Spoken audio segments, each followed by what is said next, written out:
1925년부터 1931년까지 7년 동안 지금 이라크의 이 무지라는 곳에서 성도 발굴 작업이 진행이 되었는데 이때 발굴에서 나온 토판들이 한 4,000개가 넘는 토판들이 아주 무더기로 쏟아져 나왔습니다. 그래서 이 누지에서 발굴된 문서라고 해서 구약에서 누지 문서라 그렇게 이름을 붙였는데, 이 누지 문서는 구약이 창세기에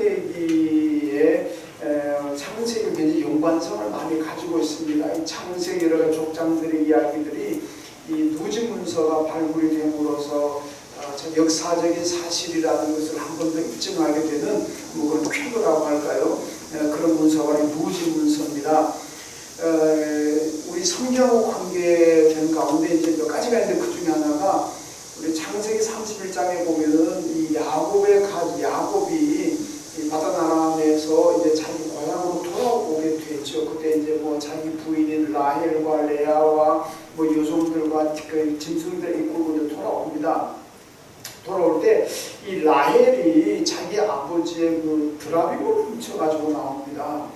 드라빔 훔쳐 나오는데 나중에 이제 라반이 다 떠나고 난 다음에 드라빔이 없어진 걸 알게 됩니다. 이 드라빔이라는 건 뭐냐면 이제 가정의 수호신입니다. 수호신, 가정 우상이라는 거죠. 가정 수호신으로 섬기는 그런 우상인데, 이걸 이제 라반이 없어진 걸 알고 이제 추적을 합니다. 군대를 동원해서 추격을 해가지고 라반이 이름을 따라잡습니다. 그리고서는 왜 드라빔을 훔쳐가느냐, 내놔라, 조망할 때 내놔라 이거죠. 근데 야곱이 무슨 소리냐, 나 안 가지고 왔다.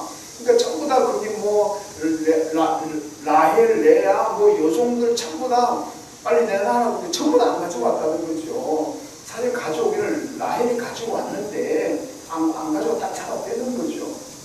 그러니까 이 라반이 좋다 그러면 전부 다 내가 다 조사하게 다 뒤져보겠다. 만약에 뒤져서 나오게 되면 그 사람은 죽는다. 이렇게 이제 서로 야곱은 이제 라헬이 가지고 온 걸 모르고 그렇게 안 하고, 우리 가운데 만약에 드라빔이 나오면 그 사람 죽는다. 이렇게 돼가지고 다 튀깁니다. 다 튀기는데 이제 이 라헬이 이제 꾀를 부려가지고 하여튼 뭐 깔고 앉았는데 뭐 안 걸렸습니다. 그러니까 안 걸렸으니까 망정이지, 만약에 그 라헬이 가지고 왔는 게 만약에 발각이 되었더라면은 죽을 수도 있었습니다.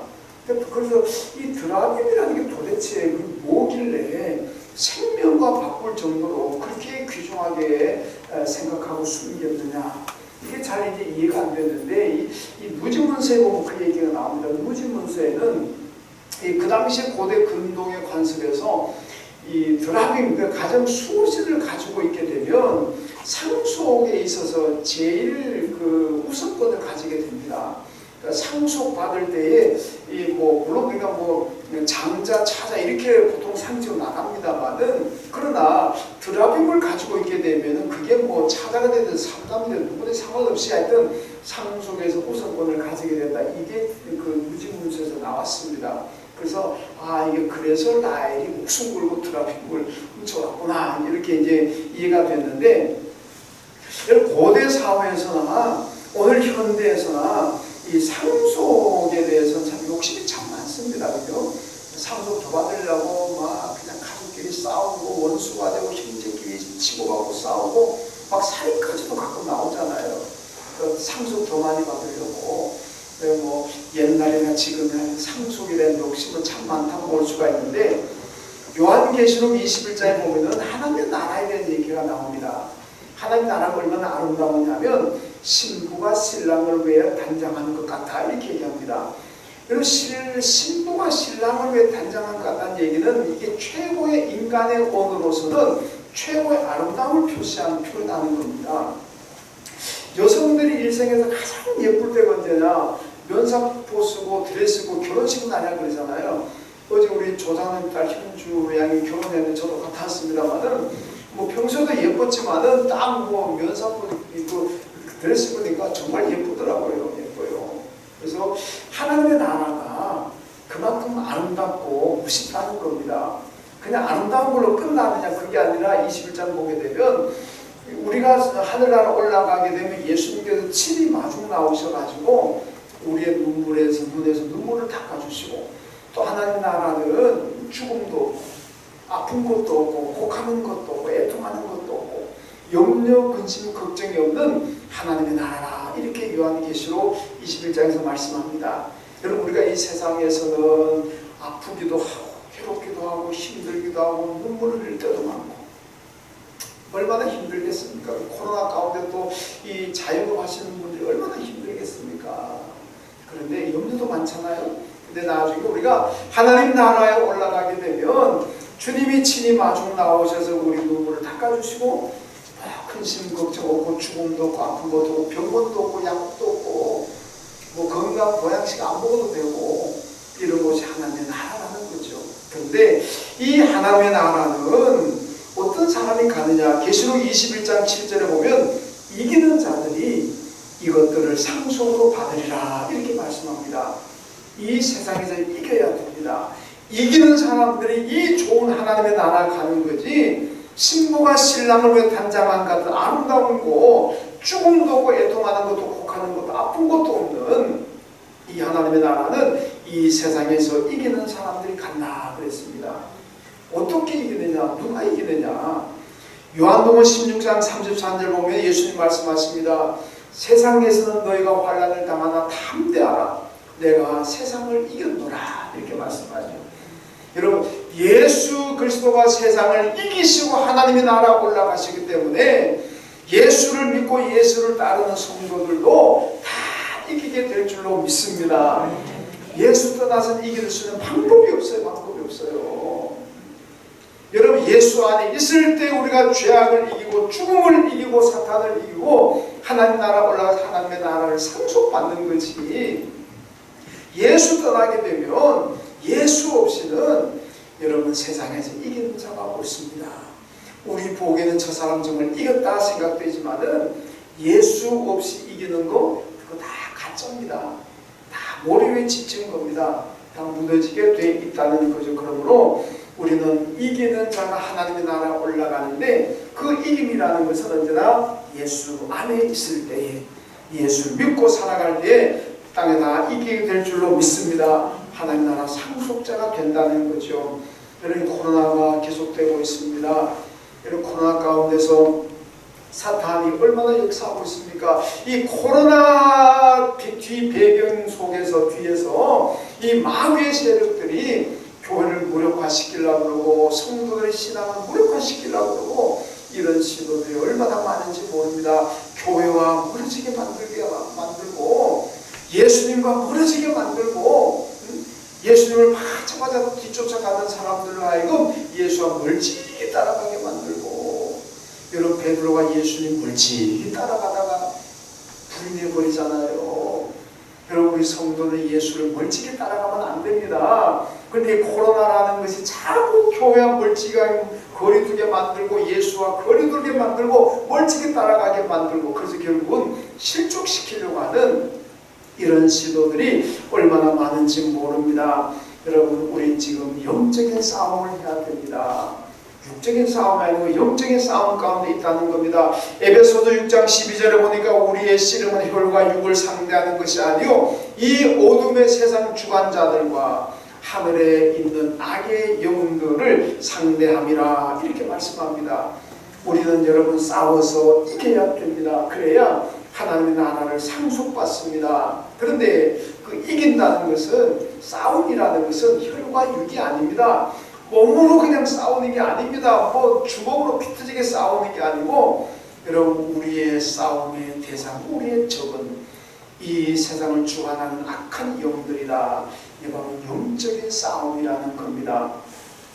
여러분, 지난 주일날은 오늘 본문 바로 앞에 있는 빌립보서 3장 17절부터 19절까지 말씀을 가지고 제가 십자가의 원수가 되지 마십시오 이 말씀을 드렸는데, 오늘 보면 바로 그 다음입니다. 바로 그 다음 20절과 21절 말씀인데, 여러분, 왜 십자가의 원수가 됩니까? 영적인 싸움에서 패하게 되면 십자가의 원수가 되는 겁니다. 그 멸망이죠. 우리는 이 영적인 싸움에서 이겨야 됩니다. 그래야 십자가의 원수가 되지 않고 여러분, 하나님의 나라를 상속으로 받을 수가 있습니다. 우리는 이겨야 되는데, 오늘 본문이 바로 과연 이 영적 싸움에서 이기는 자가 되어서 하나님의 나라를 상속으로 받을 수 있을까? 그 세 가지를 오늘 본문에서 말씀하고 있는데, 자, 먼저는 우리 성도들은 우리의 시민권이 하늘에 있다는 것을 기억하고 살아야 됩니다. 그래야 이길 수가 있어요. 우리의 시민권은 하늘에 있다. 본문 20절에 보니까 그러나 우리의 시민권은 하늘에 있는지라 이렇게 말씀합니다. 종교개혁자의 말틴 루터가 우리 그리스도인들은 이중 국적자라 그랬습니다. 이중 국적자. 국적이 두 개 있다는 겁니다. 하나는 우리가 속한 대한민국의 국적을 가지고 있고, 또 하나 우리 그리스도인들은 하나님의 나라, 하나님 나라의 국적을 가지고 있습니다. 그런 의미에서 우리 성도는 두 가지 국적을 가진 사람들이다 이렇게 말씀하죠. 여러분, 우리가 이제 해외 나갈 경우에는 두 가지 거주하는 법칙이라는 게 있잖아요. 영주권이라는 게 있고 시민권이라는 게 있는데, 만약에 우리가 미국을 예로 든다면 우리 대한민국 사람이 미국에 가서 살 경우에 영주권을 가질 수도 있고 시민권을 가질 수도 있습니다. 이게 뭐가 다르냐? 영주권이라는 것은 내가 미국에 살지만은 대한민국 국적은 그대로 가지고 있습니다. 대한민국 국적을 가지고 있으면서 미국에서 언제든지 살 수 있는, 영주할 수 있는 그게 영주권입니다. 그런데 시민권이라는 건 뭐냐? 시민권이라는 것은 우리 대한민국 사람이 미국에 살면서 미국의 시민권을 받으려고 그러면 대한민국 국적을 포기해야 됩니다. 대한민국 국적을 가지고서는 시민권을 받을 수가 없어요. 그럼 시민권은 대한민국 국적을 포기하고 이제 완전히 미국 사람이 되는, 미국 국적을 취득하는 그게 바로 시민권입니다. 근데 오늘 본문에 보니까 우리 그리스도인들은 하나님의 나라의 영주권을 가졌다 그런 것이 아니고 하나님 나라의 시민권을 가졌다 그랬습니다. 시민권을 가졌다는 얘기는 영주권을 가지고 있으면 완전한 하나님 나라 백성이 아닙니다. 근데 시민권을 가졌다는 얘기는 완전히 하나님의 나라의 백성, 하나님 나라 국민이 되었다는 얘기입니다. 여러분, 근데요, 이 시민권을 가지고 있대 강한 나라 시민권을 가지는 게 좋잖아요. 여러분, 미국의 시민권을 가지게 되면은 제일 강하잖아요. 우리 같이 대한민국에 태어난 사람이라도 북한에 갈 경우 생각해 보세요. 대한민국 국적을 가진 사람하고 미국 시민권, 미국 국적을 가진 사람하고 북한에 갔다 생각해 보세요. 대우가 다릅니다. 우리 대한민국 국적 가진 사람은 북한에서 마음대로 죽이기도 하고 살리기도 하고 총을 쏴버리기도 하고 별짓 다 하잖아요. 근데 같은 한국에서 태어났더라도 미국 시민권을 가지고 있는 사람이 북한 들어가게 되면 함부로 못합니다. 그럼 미국이란 도전이 될 수가 있어요. 바로 보복당할 수 있습니다. 그러니까 세계는 어디 가더라도 이 해외 나가보면 어느 나라 국적을 가지고 있느냐가 굉장히 중요하다면 중요합니다. 왜냐? 공항 입국할 때부터 벌써 대우가 다릅니다. 강대국의 미국이라든가 이런 나라의 국적을 가지고 딱 들어가게 되면요, 공항 입구부터 함부로 못합니다. 그런데 별로 힘도 없는 나라 국적 가지고 들어가게 되면 정말 까다롭게 합니다. 까다롭게 힘들죠. 그래서 나가보면 국력이라는 게 이렇게 참 중요하구나, 그런 것을 하여튼 체험할 수가 있는데, 오늘 본문에 보니까 우리의 시민권은 하늘에 있다. 하나님의 나라는 누가 다스립니까? 하나님이잖아요. 하나님 나라 왕이 누굽니까? 하나님이십니다. 그분은 이 우주 만물을 창조하신 분이고 지금도 이 우주 만물을 섭리하시고 다스리는 분이고 한 나라의 흥망성쇠를 주관하시는 분이고 인간의 생명과 죽음을 주장하시는 분입니다.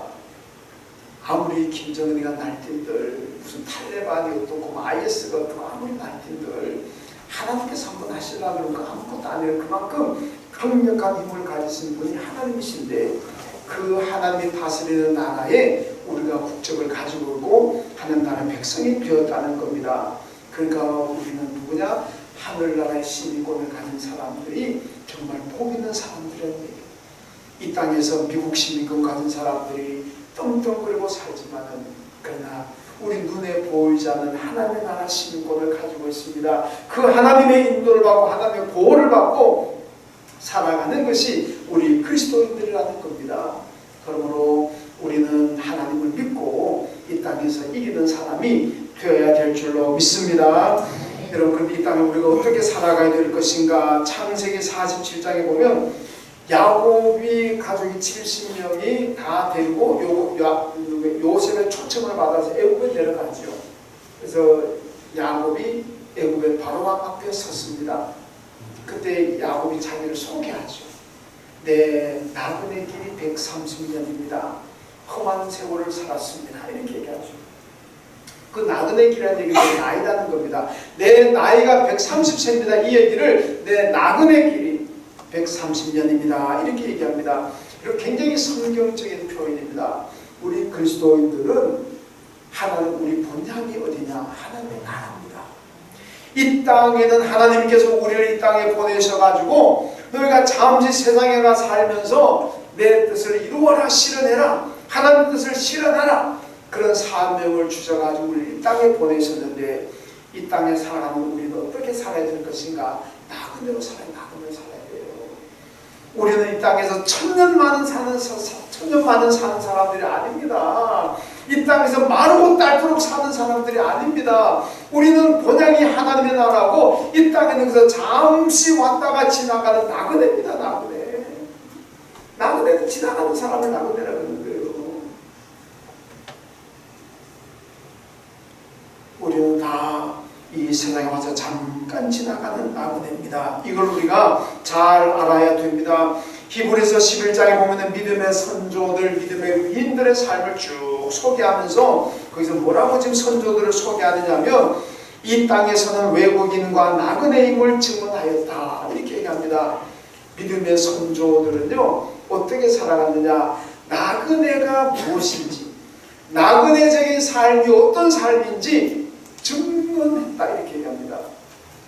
그래서 신앙의 위인들은 전부 다 세상에 왔을 때 마르고 닳도록 산다고 생각하지 않았습니다. 잠깐 세상에 왔다가 하나님께서 부르시면 언제든지 하나님 나라로 가는 나그네라, 이걸 기억하면서 살았다는 겁니다. 그래서 나그네적인 삶이 어떤 것이 증언했다, 이렇게 얘기합니다. 여러분, 십자가의 원수들처럼 땅만 보지 않고 나그네적인 삶을 사는 그리스도인들은 늘 하나님의 나라를 소망하고 하나님의 나라를 바라보고 사는 사람들이라, 그 말씀입니다. 여러분, 천국을 바라보고 하나님 나라를 바라보고 살기 때문에 이 땅에서 모든 유혹도 시험도 이기고 믿음 생활 잘 할 수가 있다는 겁니다. 그래서 이기고 천국 갔다는 얘기 아니겠습니까? 베드로전서 2장 11절 말씀 보면 나그네 같은 너희를 권하는 영혼을 거슬러 싸우는 육체의 정욕을 제어하라, 이렇게 말씀합니다. 여러분, 나그네적인 삶이 무엇입니까? 육체적인 정욕을 제어하고 이걸 다 없애버리고 여러분 신실한 믿음을 가지고 살아가는 것이 이게 나그네적인 삶이라는 겁니다. 육체의 욕망과 육체의 탐심과 이 세상의 온갖 더러운 정욕으로 우리가 가득 차 있다면 그 나그네적인 삶을 살 수가 없습니다. 그걸 다 초월하고 사도 바울처럼 때때로 배설물처럼 여기고 버리고 그럴 때에 이 땅에서 나그네적인 삶을 살 수가 있다는 말씀입니다. 여러분, 제 친구 목사님 한 분이, 이분이 원래 한국에서 태어났는데 한국에 다 신학하고 목사하고 이제 캐나다 가서 이제 목회하면서 캐나다 시민권을 가지게 되었습니다. 캐나다 시민권을 가지고 한국에 나와서 목회를 하다가 한 10년 좀 덜 되게 목회하다가 지금도 다시 미국에 가서 목회하고 있습니다만은, 이 친구 한국 나왔을 때 보면 한국에 있지만은 캐나다 국민입니다. 그러니까 한국에 남아 있으면서도 우선 한국 법이 문제가 아니라 캐나다 법을 따르고 있습니다. 캐나다의 법대로 살고 캐나다 국민으로서 의무와 책임을 다 하더라고요. 사는 곳은 한국인데 캐나다 국적자이기 때문에 캐나다 국민으로서 의무와 책임을 다하는 것을 제가 옆에서 보았습니다. 우리 그리스도인이 그런 겁니다. 저와 여러분이 그런 거예요. 우리 이 땅에 살고 있지만은 모두가 하나님의 나라 시민권자들, 하나님 나라 백성들입니다. 그러므로 비록 여기 살고 있지만은 우리는 하나님의 나라의 국민으로서 의무와 책임을 다 해야 되는 겁니다. 그리고 그 나라 국민은 대한민국 국민은 대한민국의 의무와 책임을 다 해야 되는 것처럼 우리는 하나님의 나라 백성으로서 하나님 나라의 의무와 책임을 다해야 되는 겁니다. 하나님 나라 법이 뭐겠습니까? 성경 아닙니까? 성경의 모든 말씀이 다 하나님의 나라의 법이고 그 말씀대로 살아가는 것이 여러분 의무를 다하고 책임을 다하는 거라는 말씀입니다. 하나님 나라의 법에 늘 순종하는 삶을 우리가 살아야 됩니다. 고린도후서 5장에 보면은 성도들 가리켜서 그리스도를 대신하여 파송받은 하나님 나라의 대사다 이렇게 얘기합니다. 우리나라가 수비하고 있는 세계 모든 나라에는 전부 다 대사들이 다 나가 있습니다. 여러분 대사들이 뭐 하는 겁니까? 자기 마음대로 하는 거 아닙니다. 언제나 공부, 자기 나라 정부의 훈령을 받는다 그러잖아요. 자기 나라 국가 정부의 명령을 받아가지고 그냥 그 명령대로 수행하는 사람이 이게 대사입니다. 자기 마음대로 생각하고 자기 마음대로 판단하고 자기 마음대로 말하고 그럼 그 대사 파면됩니다. 바로 소환되죠. 박탈당합니다. 나가 있지만은 본국의 명령과 훈련에 철저하게 따라야 되는 것이 대사입니다. 여러분 우리는 하나님의 나라의 대사로 이 땅에 파송받아 있습니다. 누구의 명령을 받아야 됩니까? 하나님의 명령을 받아야 돼요. 하나님의 명령대로 우리 이 땅에서 사명을 감당해야 됩니다. 하나님의 명령이 우리의 본국, 나를 파송한 본국이 어디입니까? 하나님 나라 아닙니까?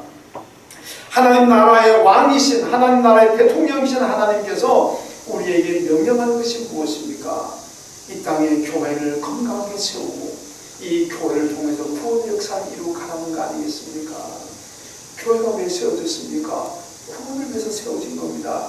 예수님께서 왜 세상에 오셨습니까? 인류 구원을 위해서 세상에 오셨습니다. 여러분 하나님 우리를 왜 저와 여러분을 선택하셨습니까? 복음 전해가지고 죄 가운데 있는 멸망으로 가는 사람들을 구원하라고 저와 여러분을 하나님 부르셨습니다. 그리고 교회든 교인든 이 땅에서 우리가 감당해야 될 하나님의 명령은 교회를 건강하게 세워서 그 교회를 통해서 구원하는 거 아니겠습니까? 이게 하나님 나라 대사로 파송하면서 하나님께서 저와 여러분에게 주신 사명이고 명령입니다. 여러분 우리가 이 땅에 살아있는 동안 하나님 나라 대사로 이 사명을, 이 책임과 의무를 잘 감당해 나가시길, 그래서 이기는 자 되시기를 주님의 이름으로 축원합니다. 그 다음 두 번째로 예수 그리스도를 기다리며 살아야 이긴다고 말씀합니다. 오늘 보면 20절 하반절에 보니까 거기로부터 구원하는 자 곧 주 예수 그리스도를 기다리노니 이렇게 말씀합니다. 여러분 주 예수를 기다리라. 이게 종말론적인 삶을 살라는 얘기입니다. 신학적인 용어로 종말론적인 삶이라는 게 뭐냐? 언제나 내가 이 땅에 살지만은 예수님이 재림한다는 것을 믿고 기다리는 거, 믿고 살아가. 이게 종말적인 삶입니다. 종말적인 삶이 없는 사람은 예수를 잊어버리고 삽니다. 예수가 언제 오는지 재림하는 것도 잊어버리고 살아갑니다. 이건 종말론적인 삶이 아닙니다. 내가 회사 나가서 열심히 근무하고 사업을 하고 새벽에 종사하고 부지런히 가사를 돌보고 살아가면서도 주님이 재림하신다는 걸 언제나 기억하고 거기에 준비하고 대비하는 삶을 사는 것이 바로 종말론적인 삶이라는 얘기입니다. 여러분 우리 신약 성경에 보면 유대교 종파가 3개가 나오는데 제가 지난주 설교 때 사두개파의 바리새파 사두개파의 말씀을 들었는데 그 말고도 젤로 땅이라는 게 있습니다. 또 성경에는 안 나와 있지만 에세네파라는 중요한 종파가 하나 있습니다. 에세네파는 성경에는 안 나와 있지만은 굉장히 중요한 종파입니다. 바리새파가 보수적이고 근본주의적이지만은 에세네파 사람들은 훨씬 더 근본주의적이고 금욕적인 생활하는 사람들입니다. 이스라엘 가면 사해 근처 가면 성지 가보신 분들 보셨겠습니다만 사해 근처 가면 그 동굴 쿰란 동굴이라는 게 있습니다. 그 쿰란 동굴에 모여서 살았던 사람들이 에세네파 사람들입니다. 전부 단체 생활하면서 금욕적인 생활하고 성경 공부하고 기도하고 이 일은 자기들이 먹고 살 수 있을 만큼만 일합니다. 그리고 그 외에는 전부 다 기도, 성경 읽고 이 생활하는 사람들입니다. 이 에세네파에 대해서는 정말 할 얘기가 참 많습니다만은 설교 다 할 수는 없고 거기서 성경을 기록한 게 이게 사회사본입니다. 사회사본. 여러분 사회사본이 얼마나 엄청나게 귀합니다. 엄청나게 귀해요. 이스라엘 히브리 박물관에 있는데 우리나라 땅들, 전세 미국 땅들 다 준다 그래도 이스라엘 안 팝니다. 예.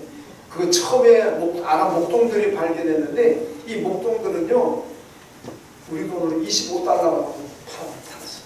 한 개 25달러 팔았어요. 이사야서의 일부를 제외하고는 구약 전체가 다 나왔어요. 대단한 거잖아요. 근데 그 구약하고 그 사회사본하고 지금 우리 성경하고 대조해보면 거의 맞더라고요. 거의 맞더라고요. 뭐 정말 얼마나 중요한 건데 그 가치를 모르니까 25달러 받고 그냥 다 팔아는 거예요. 근데 지금은 그 가치가 얼마냐? 이스라엘, 미국, 세계 땅들을 다 줘나간다는 거예요. 이걸 여러분 SNF 사람들이 기록한 거예요. 얼마나 대단합니까? 근데 SNF 사람들이 뭐 하는 사람들이냐? 왜 그렇게 모여서 공동생활하느냐? 세상 끝나기 기다리는 거예요. 세상 끝날 때, 세상 종말이 왔을 때 가장 먼저 하늘나라 올라간다고 생각했던 사람들이고 자기들만 하나님 나라 올라간다고 생각했던 사람. 그래서 자기들 공동체 안에 들어와서 금욕 생활하고 모여서 생활해야만 다 하늘나라 올라간다. 종말에 대비하는 삶을 살았는데 아주 극단적인 생각을 했던 사람들이죠. 그 본받는 사람들 오늘날 보면 이단 사이비자들 옛날에 다미선유 이장님도 그렇게 했잖아요. 다 몸 팔고 집 팔고 돈 은행 돈 찾아가고 다 와라. 우리한테 다 맡겨라. 그리고 여기서 공동생활한다. 그리고 주님 재림을 기다린다.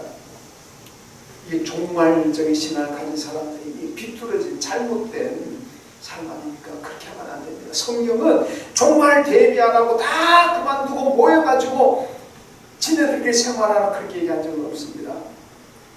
여러분 종말적인 삶이라는 것은 열심히 삽니다. 우리의 삶의 터전에 열심히 살면서도 언제나 주의 재림을 잊지 않고 기도하며 기다리는 이게 바로 종말적인 삶입니다.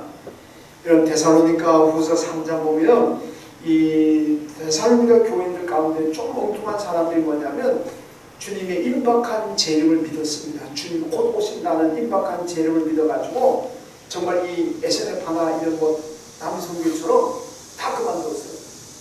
직장 사표내고 공부 학생도 공부 안 하고 학교 안 가고 전부 모여가지고 그냥 막 예수님 재림할 때를 기다리는 거예요. 일 안 합니다. 바울이 뭐라 그러니까 일하기 싫거든 먹지도 말아라. 옛날 현대 그 정주영 회장이 대통령 선거 한번 나왔잖아요. 그 나왔는데 그분은 뭐 예수 믿는 사람도 아니고 성경 믿는 사람도 아닌데 그 양반 그 얘기했습니다. 나는 성경을 안 믿습니다. 그런데 성경도 잘 모릅니다. 근데 내가 성경 말씀 가운데 하나 아는 건데 제일 좋아하는 말씀 일하기 싫어하고 먹지도 말아라. 이 말씀을 자기가 제일 좋아한다고. 여러분 이게 비뚤어진 종말 사상을 가지게 되면 이렇게 되는 거예요. 예수 좀 재림하는데 이래서 뭐 필요하냐? 돈 벌어서 뭐하냐? 살아서 뭐하냐? 다 그만두고 그냥 모여서 같이 살자. 여러분 그러면 안 된다는 얘기입니다. 슬기로운 다섯 처녀처럼 신랑이 오신다는 얘기 들었으면 기름을 준비하고 기다리는 기름을 준비해야 되는 그런 삶의 자세입니다. 여러분 마르틴 루터가 그런 얘기했다 그럽니다. 내일 지구의 종말이 오더라도 오늘 난 한 그루의 사과나무를 심겠다. 이게 제가 보니까 어떤 때는 루터가 했다고 어떤 때는 또 스피노자가 했다고 그러고 막 다른 사람 보니까 나는 뭐 정확히 나도 모르겠어요. 근데 뭐 자주 루터가 했다 치고 내일 지구의 종말이 오더라도 내일 예수님이 재림하시더라도 나는 오늘 한 그루의 사과나무를 심겠다. 이게 종말을 대비하는 성도의 삶입니다. 다 때려치우고 그냥 어디 산속에 들어가는 게 아니고 내일 주님이 재림하시더라도 오늘 내가 해야 될 일을 나는 하겠다. 오늘 내게 주어진 사명을 나는 감당하겠다. 주님 오시는 그 순간까지 묵묵히 성실하게 내 삶을 감당하는 이게 바로 신앙인의 자세라는 겁니다. 구약 예레미야 애가서를 보면 이 예레미야가 남왕국 예루살렘이 멸망한 것을 슬퍼하며 불렀던 노래가 예레미야 애가 아닙니까? 이렇게 보면 기다리는 얘기 나옵니다. 예레미야가 3장 25절에 보면 무릇 기다리는 자에게는 하나님께서 선을 베푸신다. 기다리는 자에게 선을 베푸시고, 시편 37편 7절에 보면 기다리되 불평하지 말고 기다려라 이렇게 말씀합니다. 여러분, 우리는 예수의 제일도 기다려야 되고, 우리가 믿음 사람들 기도한 것이 있다면 그것도 기다려야 됩니다. 기다리는 자에게 하나님 선을 베푸시니까 기다리되 불평하지 말고 기다리라 이렇게 말씀합니다. 바울 서신을 보게 되면 우리 신앙이 성도들의 삶을 농부에다가 비유하는 장면이 나옵니다. 왜 농부에다 비유했겠습니까? 농부는요, 아무리 배가 고파 양식이 떨어져도, 아무리 돈이 급해도 이 곡식이 익기 전에 수확하는 사람 없습니다. 벼가 안 익었는데 배는 농부가 없어요. 아무리 돈이 급해도 익지 않은 사과를 따고 익지 않은 포도를 따고 그런 농부가 없습니다. 다 망해요. 지금 내가 비록 양식이 없어서 굶을지라도, 돈이 없어가 빚이 늘어갈지라도 수확할 때를 기다리는 거예요. 그 기다렸다가 벼가 연그렀을 때, 보리가 익었을 때 수확하고, 과일이 익었을 때 따내는 거지, 급하다고 미리 따내버리면 다 망해요. 신앙인들이 바로 그렇다는 겁니다. 하나님께 우리가 믿음 가지고 기도했다면 기다려요. 하나님 때가 되면 응답하신다는 얘기입니다. 여러분, 하나님의 시간하고 우리의 시간은 다릅니다. 내가 급하다고 하나님도 급한 거 아닙니다. 내가 느긋하다고 하나님도 느긋한 게 아닙니다. 하나님께는 하루가 천년 같고 천년이 하루 같다. 하나님의 시간과 우리의 시간은 다릅니다. 그러니까 그냥 기도하고 기다리면, 급하면 하나님께서 급하게 응답하실 거고, 아직 우리는 급하다고 생각하지만 하나님께서 아직은 아니야, 때가 아니야 그러면은 더 늦게 오기가 되는 거고, 중요한 것은 우리가 믿음 가지고 하나님께 간절히 기도해요.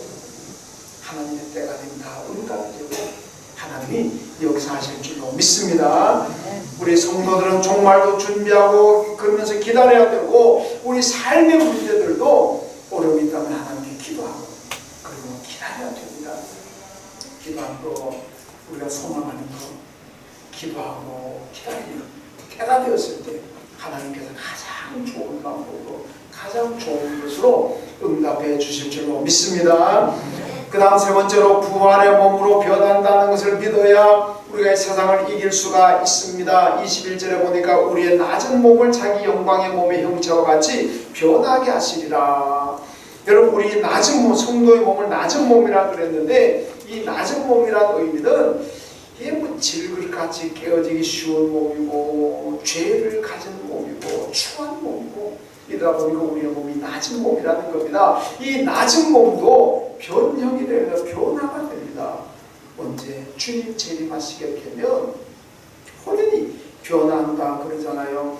데살로니가 전서 4장에 보면 주의 재림하실 때 우리 몸이 혼연히 변화된다 이렇게 말씀합니다.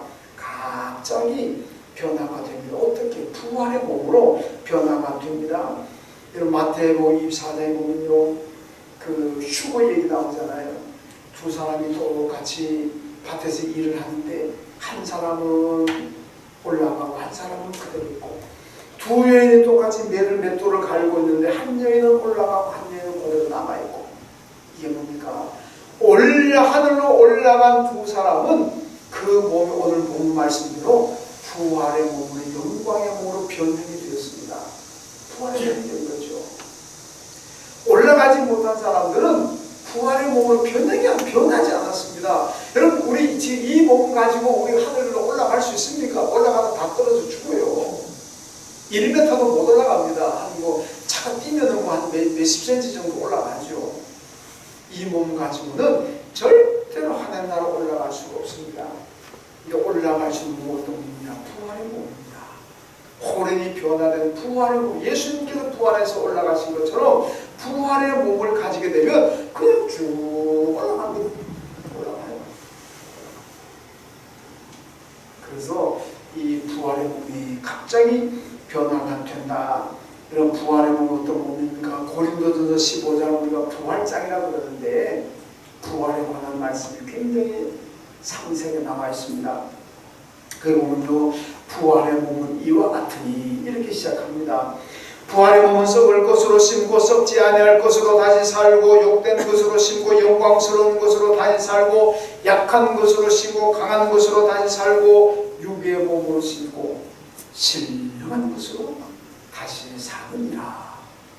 여러분, 우리가 하늘나라 올라갈 부활의 몸은 바로 이런 몸입니다. 썩지 아니할 몸이고 강한 몸이고 신령한 몸입니다. 영광스러운 몸입니다. 이게 바로 부활하신 예수님의 몸입니다. 예수님도 그냥 그 몸 가지고 올라가셨습니까? 아니잖아요. 부활하시고 부활의 몸을 가지니까 그냥 감람산에서 올라가셨잖아요. 우리 지금 이 몸 가지고는 아무도 하늘나라 못 갑니다. 다 죽어. 근데 예수님처럼 부활의 몸으로, 오늘 말씀에서 변증된다. 변하면은, 부활의 몸으로 변하면은 다 하늘로 올라가게 된다. 이것을 기억하고 살아라는 겁니다.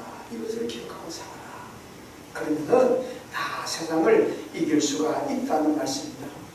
그 속으로, 아이고 목사님 요새 어르신데 그런 얘기를 합니까? 아이고 아무리 성경이 기록되어 있지만 그걸 뭐 말하라고 합니까? 그렇게 받아들인다면요, 못 올라가. 제가 성경에 없는 말을 하는 거 아니잖아요. 성경이 이런 얘기를 합니다. 그럼 믿어야 돼. 믿습니까? 네. 믿습니까? 네. 가정에서 예배 드리는 분들은 아멘 하는 소리가 안 들리네요. 그걸 믿어야 돼요. 그걸 만약 목사님, 아이고 목사님 또 막 그런 얘기 다 하십니까?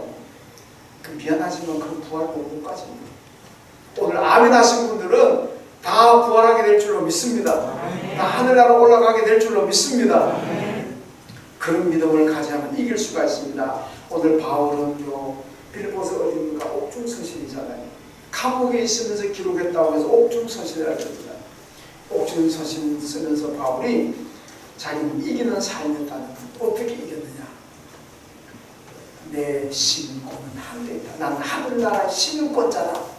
이런 믿음을 가졌기 때문에 이길 수가 있었고, 그리고 예수의 재림을 기다리는 종말론적인 삶을 살았기 때문에 바울이 이길 수가 있었고, 그리고 부활의 몸으로 변형되어 가지고 하늘나라 올라간다는 이 믿음을 가졌기 때문에 바울이 이겼습니다.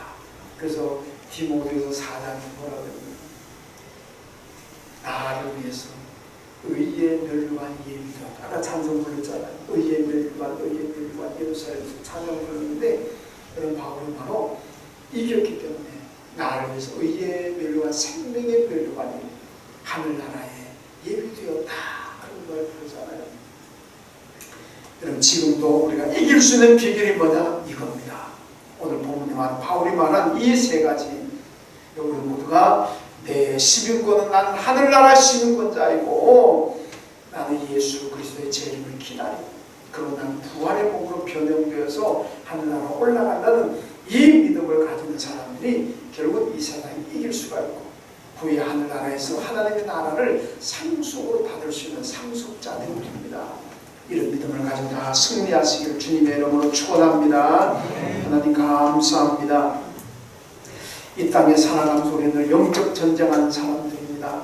다 이기게 하여 주옵소서. 바울처럼 이기는 사람들 되게 하여 주옵소서. 하늘나라 시민권자임을 믿고, 또 예수의 재림도 기다리는 삶을 살게 하시고, 또 언젠가 우리가 부활해서 부활의 몸으로 하늘나라 올라간 이 믿음 가지고 죄악을 이기고 유혹을 이기고 사탄을 이기고 코로나를 이기고 믿음으로 승리해서 하늘나라 상속자가 다 되게 하여 주옵소서. 예수님의 이름으로 기도하옵나이다. 아멘.